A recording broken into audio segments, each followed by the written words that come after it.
Tabitha और हम लोग कर रहे थे कैश फ्लो स्टेटमेंट चैप्टर।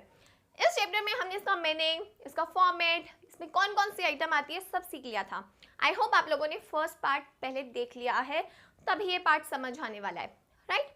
आज हम करेंगे एडजस्टमेंट्स, यानी कि कैश फ्लो स्टेटमेंट में बहुत सारी चीज़ें हैं जिनकी एडजस्टमेंट्स होती हैं, जो एक नहीं बल्कि दो दो जगह आती है।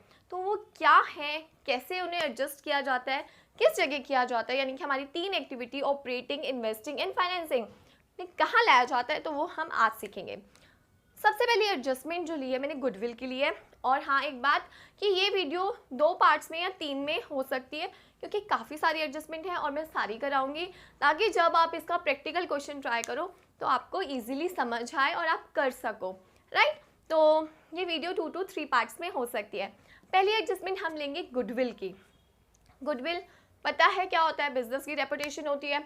अब हमने गुडविल के बारे में पढ़ा था कि गुडविल जब अमोर्टाइज्ड होती है, यानी कि कम हो जाती है, तब हम उसे ऑपरेटिंग एक्टिविटी में दिखाते हैं। ऑपरेटिंग में भी किस हेड में दिखाते हैं, non cash and non operating में, जो कि मैंने आपको 2 रिवर्स गियर पढ़ाए हैं। रिवर्स गियर नंबर 1 जो कि net profit before tax and extraordinary item को कहते हैं, एंड रिवर्स गियर नंबर 2 जिसे हम non cash and non operating activity कहते हैं। तो मैंने आपको सेकेंड रिवर्स गियर में गुडविल जब कम हो जाती है वहाँ दिखाते हैं, और क्या करते हैं, गुडविल को प्लस करते हैं किस अमाउंट से, जो भी डिफरेंस होता है।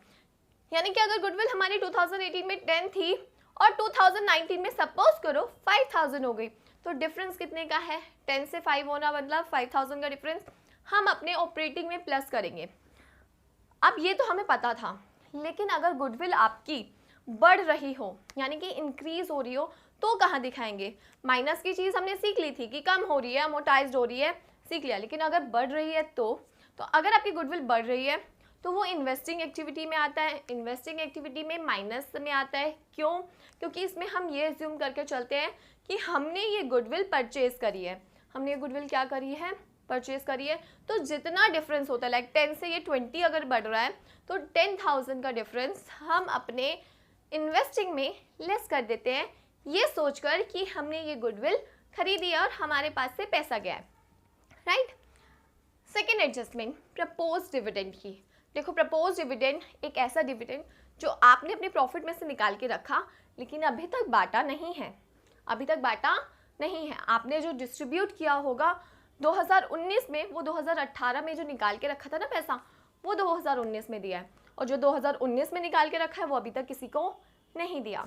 तो प्रपोज डिविडेंड की जो एडजस्टमेंट होती है, देखो, सबसे पहले हम जब net profit before tax and extraordinary item निकालते हैं, उसमें हम करेंट ईयर वाला अमाउंट प्लस करते हैं। इसमें डिफरेंस का ट्रीटमेंट नहीं चलता, इसमें करेंट ईयर और प्रीवियस ईयर चलता है। प्रपोज डिविडेंड हम करेंट ईयर वाला अपने रिवर्स गियर नंबर 1 में ऐड करते हैं।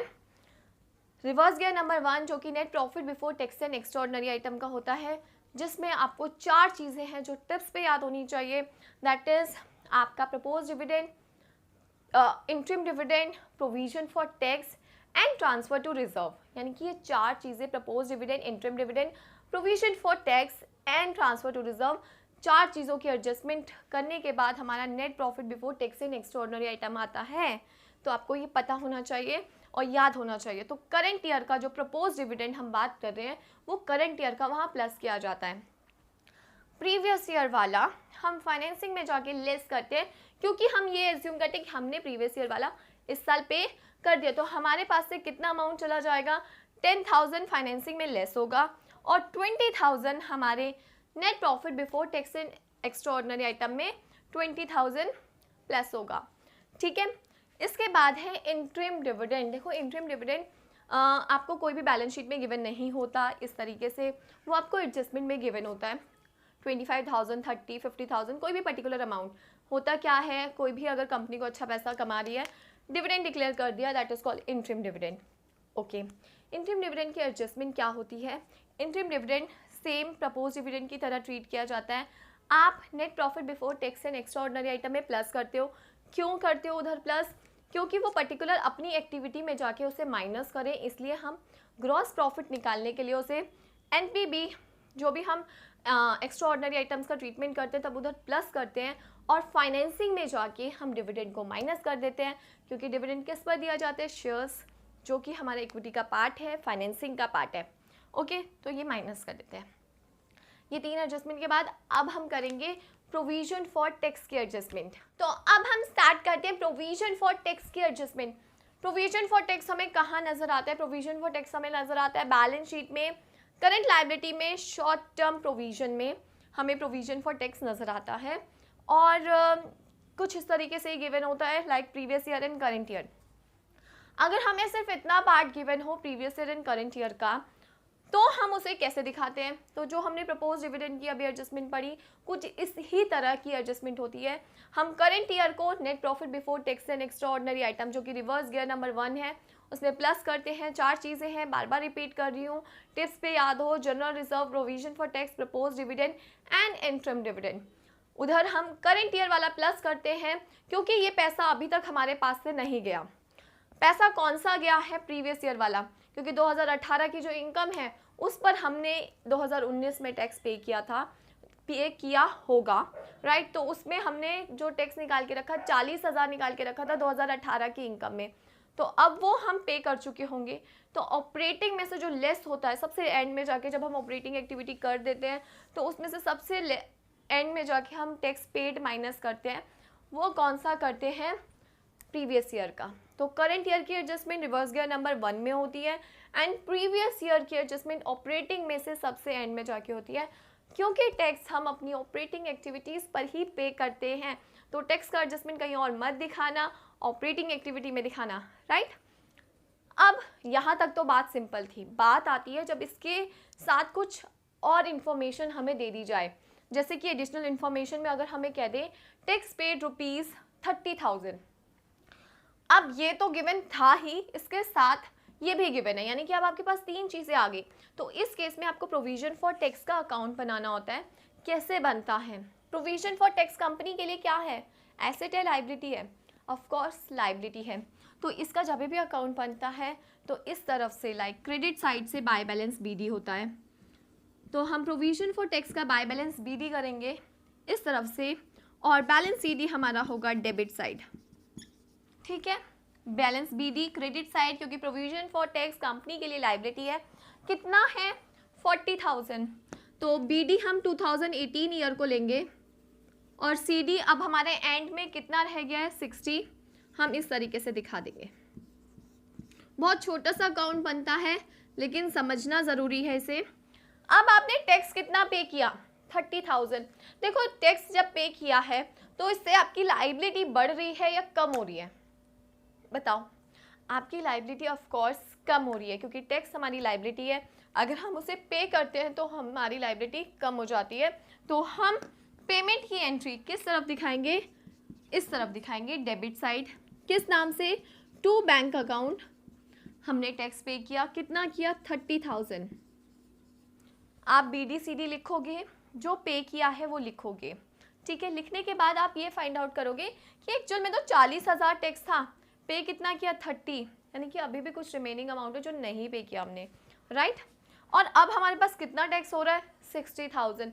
तो आपको बैलेंसिंग फिगर निकालनी है, जो कि कैसे निकलेगी? आप इस साइड को प्लस करोगे, 90 में से 40 गया, कितना बचा? 50।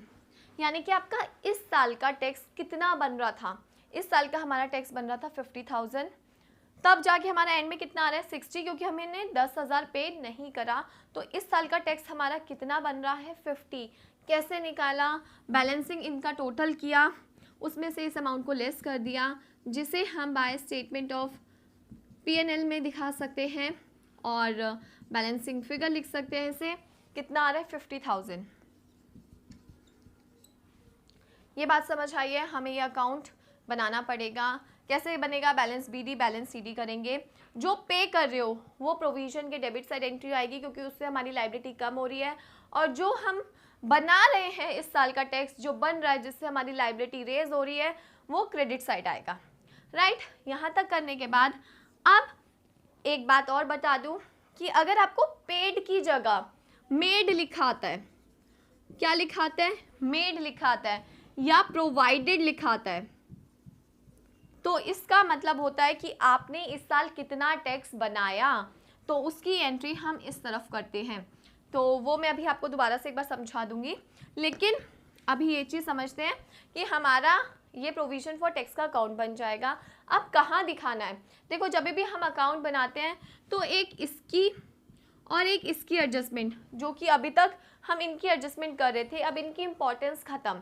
अब आपका पेड कितना निकला, आपने कितना पे किया, तो ऑपरेटिंग में से जो लेस होगा वो 30 लेस होगा।